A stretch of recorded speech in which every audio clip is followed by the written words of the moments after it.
지난달 20일부터 보름 남짓한 기간 동안 24명의 기와 시민권자에 대한 시민권 박탈 조치가 취해졌습니다. 역대 최대 규모입니다. 법무부는 시작에 불과하다고 경고했습니다. 미국 내 주요 공항에서 국내선 항공기 탑승을 앞두고 체포되는 사례가 급증하고 있는 가운데 한인 남성이 이민 신분을 확인하는 검문을 당했습니다. 비시민권자들은 항공여행을 신중하게 고려하라고 당부했습니다. 뉴저지 최대 한인타운 팰리세이즈 팍에서 IC 요원이 차량을 멈춰 세우고 운전자의 신원 확인 검문이 이루어진 것으로 드러났습니다. 식품맥의 기생충 감염병 사이클로스포라 감염증이 전국적으로 확산하고 있는 가운데 확진자가 가장 많이 발생한 미시간주에서 감염자 2명이 숨졌습니다. 뉴욕의 명소 브루클린 브릿지에 한 남성이 올라가 옷을 벗고 뛰어내리는 사건이 발생했습니다. 출동한 구조대에 의해 병원으로 이송된 남성은 공공외설 무단 침입 등의 혐의로 조사를 받고 있습니다. 이상은 오늘의 주요 뉴스입니다. 시청자 여러분 안녕하십니까? KBN 뉴스입니다. 지난달 20일부터 어제까지 보름 남짓한 기간 동안 24명의 귀화 시민권자에 대한 시민권 박탈 조치가 취해졌습니다. 지난 6월 17명보다 더 많은 역대 최대 규모인데요. 법무부는 시작에 불과하다고 경고했습니다. 김규진 기자가 전해드리겠습니다. 연방법무부는 어제 살인미수, 아동성학대, 신원사기에 이르기까지 다양한 범죄를 저지른 귀화 시민권자 25명의 시민권 박탈을 추진한다고 밝혔습니다. 토드 블렌치 법무장관 대행은 폭스뉴스와의 인터뷰에서 이들은 사기, 은폐 또는 기타 불법 행위로 시민권을 취득했다며 시민권은 반드시 합법적이고 정직하게 취득되어야 한다고 말했습니다. 법무부는 이들 25명에 대한 시민권 박탈 소송은 지난 7월 20일부터 어제까지 접수됐으며 파키스탄, 멕시코, 인도, 대만, 스웨덴 등 17개 국가 출신이라고 밝혔습니다. 약 보름여 기간 동안 25명의 시민권 박탈 소송은 역대 최대 규모입니다. 소송 대상에는 군복무를 통해 시민권을 취득했으나 복무기간을 충족하지 못하고 살인미수 및 폭행 혐의로 유죄 판결을 받은 남성, 그리고 아내를 폭행하고 유죄를 인정한 남성의 경우도 포함됐습니다. 그 외 아동성폭력, 결혼사기, 신분사기, 무면허 진로 등 다양한 범죄가 포함되어 있습니다. 블렌치 대행은 이번 소송은 시작에 불과하다며 법무부는 귀화 절차의 무결성과 미국 국민의 안전을 보호하기 위해 계속해서 모든 수단을 사용할 것이라고 밝혔습니다. 법무부는 지난 6월에는 13개국 출신 시민권자 17명에 대한 시민권 박탈을 추진한 바 있습니다. 이로써 지난해 1월 20일 트럼프 대통령 취임 이후 시민권 박탈 소송 건수는 총 123건이 되었으며 정부는 10월까지 최소 250명을 목표로 하고 있습니다. KBN 뉴스 김규진입니다. 미국 내 주요 공항에서 국내선 항공기 탑승을 앞두고 체포되는 사례가 급증을 하고 있는 가운데 한인 남성이 불시 검문을 당했다고 하는데요. 다행히 영주권 카드를 가지고 있어 문제없이 탑승할 수 있었습니다. 미주 중앙일보 보도에 따르면 지난 30일 스와니에 거주하는 한인 김모 씨는 텍사스 휴스턴 공항에서 테네시 내슈빌행 항공편 탑승을 기다리다가 불시 검문을 당했습니다. TSA 직원들이 이미 보안 검색대를 통과해 게이트 앞에 줄을 서 있던 탑승객들의 신분증과 티켓을 다시 확인한 것으로 알려졌습니다. 일부 탑승객들에게 국적과 비자 신분을 물었고 영주권자라고 답을 하니 증명할 수 있느냐고 되물었고 다행히 영주권 카드를 보여주고 탑승할 수 있었다고 말했습니다. 김 씨는 분명 해당 항공편은 만석이었는데 랜덤 체크 후 몇몇 자리가 비워진 채 이륙했다고 덧붙였습니다. 이처럼 최근 전국 주요 공항에서 이민 단속 및 체포가 늘고 있어 국내선 이용 시에도 이민 관련 문서를 반드시 지참해야 합니다. 미주 한인 봉사교육단체 협의회는 범죄 기록이 없는 비시민권자도 공항에서 체포되는 사례가 늘고 있어 합법적 신분이 없거나 신분이 불확실할 경우 국내선 이용 자제를 당부했습니다. 특히 과거 추방명령을 받은 경우, 합법 신분이 취소됐거나 취소 예정인 경우, 이민 신분 신청 심사 중인 경우, 형사 기록이 있는 경우 그리고 청년 추방 유예 대상자는 체포 추방될 수 있다고 경고했습니다. 또 영주권자를 포함한 모든 비시민권자는 국내선이라도 항공여행을 신중하게 고려하고 항공여행을 계획 중인 경우 헌법적 권리를 숙지할 것을 당부했습니다. 또 휴대폰 등 디지털 기기 보안을 강화하고 반드시 신분과 관련한 실물 문서 서류를 지참해야 한다고 밝혔습니다. 뉴저지 최대 한인타운 팰리세이즈 팍에서 IC 요원이 차량을 멈춰 세우고 히스패닉 운전자의 신원 확인 검문을 한 것으로 드러났습니다. 뉴저지 지역 히스패닉 온라인 커뮤니티에 올라온 영상에 따르면 지난 31일 오후 3시께 펠팍과 레오니아 경계에 있는 브로드에비뉴 선상 도로에서 IC 요원이 한 차량을 뒤따라와 멈춰 세운 뒤에 운전자에게 신분증을 요구했습니다.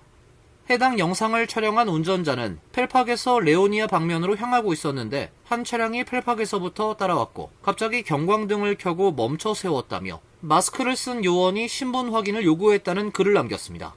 영상에 따르면 폴리스 IC란 표식이 붙은 조끼를 입은 요원이 차량 운전자에게 신분 확인을 요구했고 운전자가 여권으로 보이는 신분증을 제시하자 요원이 이를 살펴본 뒤에 돌려주고 자신의 차량으로 돌아갔습니다. 검문을 당했던 운전자는 합법 신분이기에 별다른 조치 없이 요원이 돌아갔다면서 평소 이 길을 자주 이용하는데 이번이 두 번째로 신분 확인을 요구받은 것이라고 밝혔습니다. 이어 그는 히스패닉이란 이유로 검문의 표적이 된 것으로 의심된다며 인종차별적이고 위헌적 행위라고 주장했습니다.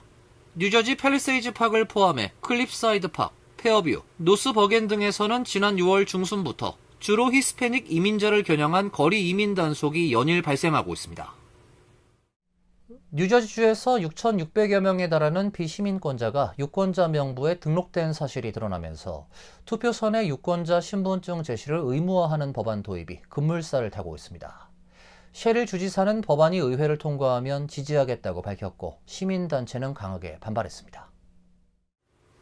마이키 셰릴 뉴저지 주지사는 지난달 30일 언론 인터뷰에서 뉴저지 투표소에서 유권자에게 신분증 제시를 요구하는 법안이 주의회를 통과한다면 당연히 지지할 것이란 입장을 밝혔습니다. 뉴저지는 현재 투표소에서 별도의 신분증 제시를 요구하지 않는 주 중에 하나입니다. 전국적으로 36개 주가 투표소 신분증 확인 제도를 시행 중이며 이 가운데 24개 주는 사진이 부착된 신분증을 요구하고 있습니다.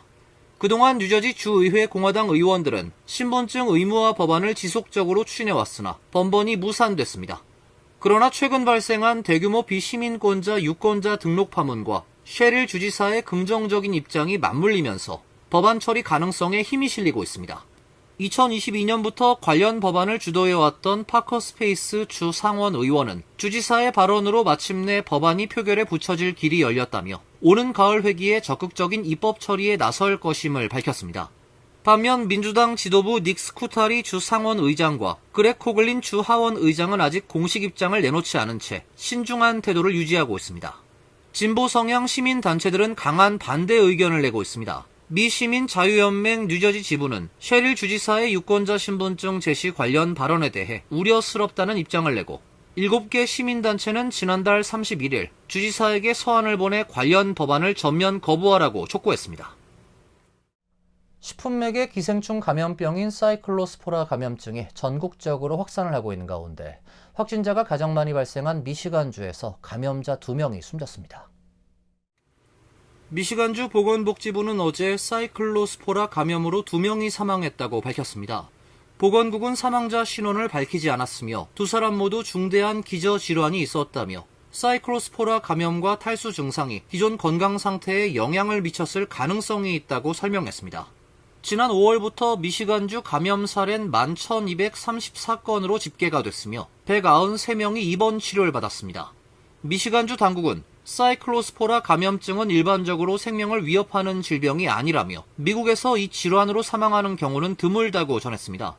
질병통제예방센터와 식품의약국은 멕시코 중부에서 생산된 아이스버그 품종 양상추를 이번 집단 발병의 감염원일 가능성이 큰 것으로 보고 조사를 진행 중에 있습니다. 이 양상추는 특히 햄버거, 샐러드 등에 많이 쓰이고 있습니다. FDA는 환자들이 발병 전 이용한 타코벨 매장의 식재료 유통 경로를 추적한 결과 이들 매장에 채썬 양상추를 공급한 업체가 멕시코 과나우아토주 소재 테일러 팜스대 멕시코로 좁혀졌다고 밝혔습니다. 미시간주가 타코벨을 이용했던 환자 109명의 식사 내용을 조사한 결과에서도 90%가 양상추를 먹었다고 답했습니다. 다만 미시간주에서 보고된 11,234건 전체가 양상추와 관련된 건 아니라는 게 당국의 설명입니다. 연방정부의 셧다운을 피하기 위한 임시 예산안이 연방 상원에서 여야 합의로 마련됐습니다. 백악관 예산관리국이 연방정부의 보조금 집행에 대해 제동을 걸거나 임의로 변경할 수 없도록 하는 보조금 승인 절차 변경을 금지하는 내용이 담겼습니다. 연방 상원은 중간선거 한 달 뒤인 12월 11일까지 연방정부 운영자금을 현재 수준으로 유지하는 내용을 담은 임시 예산안에 대해서 공화 민주 양당이 합의를 했다고 밝혔습니다.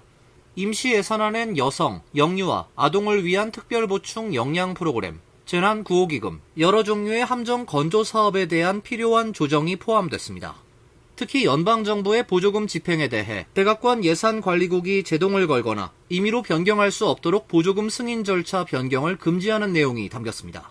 세출위원장인 공화당 수전 콜린스 의원은 성명에서 이번 초당적 합의로 연방의 재정 지원에 대해 OMB가 제안한 규정이 발효되는 것을 막게 돼서 기쁘다고 말했습니다. 세출위 부위원장인 민주당 패티 머레이 의원은 트럼프가 더 많은 연방 보조금을 인질로 잡을 수 있는 부패한 정책을 차단했다고 강조했습니다. 세출위뿐 아니라 양당 원내대표도 임시예산안 내용을 환영한 만큼 상원은 목표대로 여름 휴회를 앞둔 이번 주 중 임시예산안 처리를 마무리할 것으로 전망되고 있습니다. 다만 하원이 이달 말까지 휴회이기 때문에 상하원을 모두 통과하는 것은 다음 달 중 가능할 것으로 보입니다. 임시예산안이 발효되면 본예산 처리를 위한 시간을 벌 수 있습니다. 본예산이 처리되지 못한 채 9월 말 회계연도가 종료되더라도 셧다운은 피할 수 있는 셈입니다.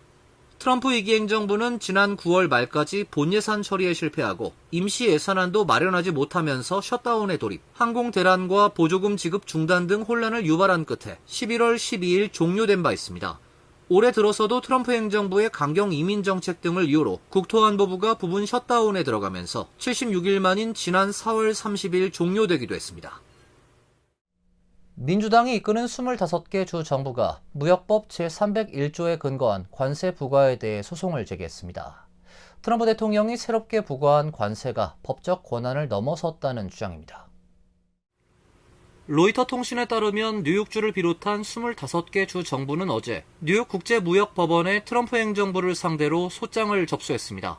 25개 주 정부는 소장에서 무역법 제301조 관세는 역사적으로 특정 국가나 특정 산업을 겨냥하는 방식으로만 사용됐다며 트럼프 대통령처럼 광범위한 무역 상대국을 대상으로 적용한 전례는 없다고 지적했습니다. 또한 트럼프 행정부가 강제 노동을 명분으로 삼아 이미 법원에서 위법 판결을 받은 관세를 사실상 다시 부과했다고 덧붙였습니다. 무역법 301조는 외국 정부의 불공정, 불합리, 차별적 관행과 정책이 미국의 무역을 제한하거나 부담을 줄 경우에 연방 정부가 관세 부과 등 일방적인 대응 조치를 취할 수 있도록 규정하고 있습니다. 앞서 트럼프 대통령은 2기 임기 들어 국제비상경제권한법을 들어 대규모 상호 관세를 부과했습니다. 연방 대법원이 2월 말 IEEPA는 대통령이 일방적으로 관세를 부과할 권한을 주지 않는다며 대부분 위법이라고 판단하자 트럼프 행정부는 무역법 제122조에 근거해 150일 동안 임시로 글로벌 관세 10%를 새로 부과했습니다. 민주당 주도 주 정부와 여러 중소기업은 각각 10% 글로벌 관세에 소송을 냈고 국제무역법원은 해당 관세를 위법하다고 판단했습니다. 다만 트럼프 행정부가 항소하며 만료기한인 지난달 24일까지 글로벌 관세는 유지됐습니다. 트럼프 행정부는 글로벌 관세가 만료되는 당일 무역법 제301조를 근거로 강제 노동으로 생산된 제품의 수출을 막기 위한 노력을 충분히 하지 않았다며 유럽연합과 한국을 포함한 60개 무역 상대국에 10% 또는 12.5%의 새로운 관세를 부과했습니다. 중소기업 여러 곳도 새 관세가 발효된 당일 관세 시행을 막기 위한 소송을 제기했습니다. 뉴욕의 명소 브루클린 브리지에 한 남성이 올라가 옷을 벗고 뛰어내렸습니다. 긴급 출동한 구조대에 의해 병원으로 이송됐는데요. 경찰은 이 남성을 공공외설, 무단 침입, 소란 등의 혐의로 입건해 조사를 하고 있습니다. NYPD에 따르면 44세 남성 갈림잔 아바일 다이프는 지난 2일 오후 2시 30분쯤 맨해튼 쪽 브루클린 브리지 북쪽 탑에 배낭을 메고 올라가 다리 구조물에 여러 개의 깃발을 매달고 옷을 벗은 뒤에 이스트강으로 뛰어내렸습니다. 경찰 항만 부대는 강물에 빠진 아바일 다이프를 구조했으며 그는 안정적인 상태로 병원에 이송됐습니다. 뉴욕시 교통국에 따르면 브루클린 브리지는 중앙부 기준 수면에서 135피트 높이에 있습니다.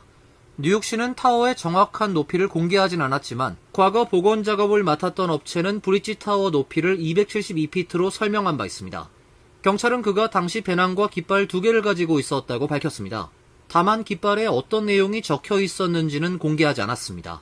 경찰은 아바일 다에프를 위험행위, 낙서, 공공외설, 무단침입, 소란 등의 혐의로 입건했다고 설명했습니다. 이어서 간추린 소식입니다. 미국의 소리에 따르면 보안업체 크라우드 스트라이크는 어제 지난해 전 세계에서 가장 위협적인 해킹 활동을 벌인 조직으로 북한 연계 해킹 조직인 페이머스 천리마를 꼽았습니다. 보고서에 따르면 페이머스 천리마는 지난해 7월 1일에서 지난 6월 30일 사이 전체 국가 지원 해킹 사건의 55%, 기술 분야 전체 보안 침해 사건의 44%를 차지했습니다. 보고서는 북미, 유럽, 아시아의 기술 기업을 상대로 대규모 IT 인력 위장 침투 작전을 전개했다고 밝혔습니다. 한편 페이머스 천리마와 다른 북한 연계 조직 스타더스트 천리마가 핀테크 기업과 가상자산 거래소를 집중 공격했다고 보고서는 밝혔습니다. 뉴욕 한인회가 광복절인 오는 15일 오후 1시 퀸즈 코리아 빌리지 디모스 연회장에서 제1회 한국역사 평가 시험을 실시합니다. 뉴욕 한인회와 세종역사연구소가 공동으로 주관하는 이번 시험은 연령과 상관없이 한인이면 누구나 참가할 수 있습니다. 시험 문제 형식은 객관식 사지선다형으로 출제되며 응시자들의 언어 편의를 위해 한국어와 영어 문제지 중 하나를 선택해 시험을 치를 수 있습니다. 주최 측은 이번 주 중으로 시험 출제 범위와 평가 등급 기준, 그리고 주요 시상 내역 등을 포함한 세부 운영 규정을 최종 확정해 공식 발표할 예정입니다. 이명석 뉴욕 한인회 회장은 이번 시험을 통해 우리 역사를 올바르게 배우고 정체성을 확립하는 계기가 되길 바란다며 많은 관심과 적극적인 참가를 당부했습니다. 뉴욕시 저소득층 가정이 자녀 한 명당 $120의 여름철 식비를 지원받을 수 있는 서머 EBT 신청이 오는 9월 8일까지 진행됩니다. 서머 EBT는 학교가 문을 닫아 무료 급식을 이용하기 어려운 여름방학 기간 저소득층 가정의 식료품 구입을 돕는 연방정부 지원 프로그램입니다. 지원금은 식료품점 등 EBT 가맹점에서 사용할 수 있습니다. 현재 푸드스탬프나 메디케이드 혜택을 받고 있는 가정의 자녀는 자동으로 지원 대상에 포함됩니다. 자동 지급 대상이 아니더라도 4인 가족 기준 연소득 6만 $1,050 이하인 가정은 9월 8일까지 웹사이트를 통해 직접 신청할 수 있습니다.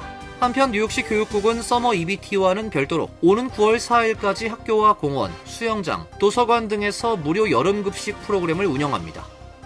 롱아일랜드 서포 카운티에서 버번 바이러스 환자가 발생해 주의가 요구되고 있습니다. 스토니 브룩대 의대에 따르면 서포 카운티 브룩헤이븐에 거주하는 67세 남성이 버번 바이러스 감염 확진자로 판정됐습니다. 병원 측은 이 남성이 자택 뒷마당에서 쉬다가 2마리의 진드기에 물렸으며 이후 발열, 피로, 발진, 두통, 메스꺼움, 구토 등의 증세가 점차 악화됐다고 설명했습니다. 이 바이러스는 주로 진드기에 물려 감염되는 희귀 바이러스성 질환으로 감염되면 독감 증상과 유사한 증상이 나타납니다.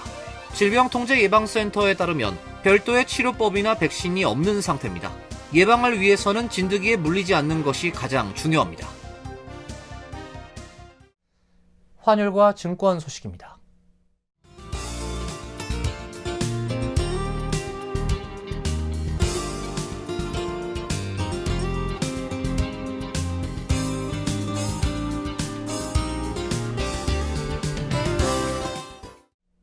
이어서 날씨입니다.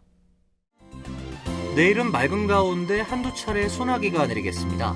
낮 최고 기온 83도, 섭씨 28도, 밤 최저 기온 73도, 섭씨 23도로 예상됩니다. 목요일은 맑은 가운데 습도가 올라가면서 무더운 날씨가 되겠습니다. 금요일 역시 무더운 가운데 한두 차례 강한 소나기가 예상되고 있습니다. 이상으로 KBN 뉴스를 마칩니다. KBN과 함께 즐거운 시간 되시길 바랍니다. 동부 최대 한인방송 KBN이 제작하는 KBN 뉴스는 웹사이트 mykbn.com 그리고 유튜브와 페이스북에서 다시 보실 수 있습니다. 좋아요, 구독, 알림 설정은 뉴스 제작에 큰 도움이 됩니다.